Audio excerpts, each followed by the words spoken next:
మసాలా బెండకాయ కర్రీ అండి. చాలా అంటే చాలా టేస్టీగా ఉంటుందండి. ఒక్కసారి ఈ ప్రాసెస్లో ట్రై చేయండి. రైస్లోకైనా చపాతీలకైనా చాలా బాగుంటుంది. దీనికోసం నేనైతే 1/2 కేజీ బెండకాయలు తీసుకున్నాను. ఒక 3 ఉల్లిపాయలు, 2 టమాటాలు తీసుకున్నానండి. 2 ఉల్లిపాయలు పెద్దగా కట్ చేసుకున్నాను. టమాటాలు కూడా పెద్దగా కట్ చేసుకున్నాను. ఒక ఉల్లిపాయ సన్నగా కట్ చేసుకున్నాను. తర్వాత మనం నీట్గా కడిగేసుకున్న బెండకాయలకి ఇలా ఘాట్లు పెట్టేసుకొని అన్నిటికీ పెట్టేసుకొని ఒక బౌల్లో కొంచెం కారం, అలాగే సాల్ట్, అలాగే కొంచెం ధనియాల పొడి వేసుకొని కలిపేసుకొని మనం ఘాట్లు పెట్టుకున్న బెండకాయలు ఉన్నాయి కదండి, దాంట్లో వీలైనంత ఇదిగా పెట్టేసేయండి. మరి ఎక్కువ అవసరం ఏం లేదండి. ఎంత పడితే అంత పెట్టేసేయండి.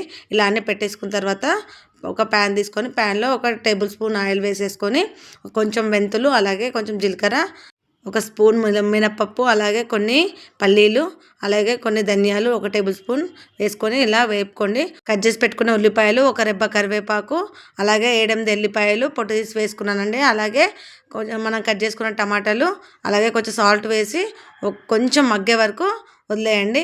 కొంచెం ఇలా ఒక 2 మినిట్స్ అయితే సరిపోతుంది, మగ్గిపోతే అంతే. ఇది తీసేసుకోండి ఒక ప్లేట్లోకి. చల్లారిపోతుందండి, పక్కన పెట్టేసుకోండి. అదే ప్యాన్లో ఇంకొంచెం ఆయిల్ వేసుకొని మనం స్టఫ్ చేసుకున్న బెండకాయలు ఉన్నాయి కదండి, అవి వేసుకొని ఇలా మీడియం ఫ్లేమ్లోనే పెట్టి అడ్జస్ట్ చేస్తూ ఇలా బెండకాయలు కుక్ అయ్యే వరకు మీడియం ఫ్లేమ్లో పెట్టి క్యాప్ పెడుతూ మధ్య మధ్యలో కలుపుతూ ఉండాలండి. ఒక మిక్సీ జార్ తీసుకొని మనం చల్లారబెట్టుకున్న ఉల్లిపాయలు, టమాటాలు ఉన్నాయి కదండి, అవన్నీ వేసేసుకొని దాంట్లో అలాగే నేను కొంచెం పుదీనా, అలాగే కొంచెం కొత్తిమీర వేసి కొంచెం సాల్ట్ వేసి ఇలా మిక్సీ పట్టుకున్నానండి. మిక్సీకి వేసేటప్పుడు దాంట్లో కొంచెం వాటర్ కూడా యాడ్ చేసుకుంటే ఫ్రీగా అవుతుందండి, అయిపోతుంది. తర్వాత ఇంకొక ప్యాన్ తీసుకొని దాంట్లో 2 టేబుల్ స్పూన్స్ ఆయిల్ వేసుకొని ఆవాలు, జీలకర్ర వేసుకొని బాగా చిటపటలు ఆడేటప్పుడు ఇంకొక ఉల్లిపాయ సన్నగా తరుగున్నాం కదండి, అది వేసేసుకొని ఒక కరివేపాకు రెబ్బ వేసుకొని ఇలా కలిపేసేయండి. కలిపేసి దీంట్లోకి 1 స్పూన్ అల్లం వెల్లిపాయ పేస్ట్, అలాగే కొంచెం పసుపు వేసుకొని కలిపేసుకొని మనం పట్టుకున్న మిశ్రమం ఉంది కదండి, అది వేసేసుకోండి. నేను దీంట్లోకి అయితే చిన్న కప్పు పెరుగు తీసుకొని దాన్ని బీట్ చేసుకొని వేసేసుకున్నానండి. స్టఫింగ్ కంప్లీట్ అయిన తర్వాత మిగిలిపోయిన మిశ్రమం ఉంటుంది కదండి, కారం, అలాగే సాల్ట్, ధనియాల పొడి, అది వేసుకోండి. అది సరిపోకపోతే ఇంకొంచెం కారం, సాల్ట్ యాడ్ చేసుకోండి. దీంట్లో నేను కొంచెం జీలకర్ర మెంతుల పొడి వేసుకున్నానండి. వేసుకొని తర్వాత మనం ఫ్రై చేసుకున్నవి ఉన్నాయి కదండి బెండకాయలు, అవి వేసేసుకొని పైనుంచి కొత్తిమీర, అలాగే కొంచెం కస్తూరి మేతి నలిపి వేసేసుకోండి.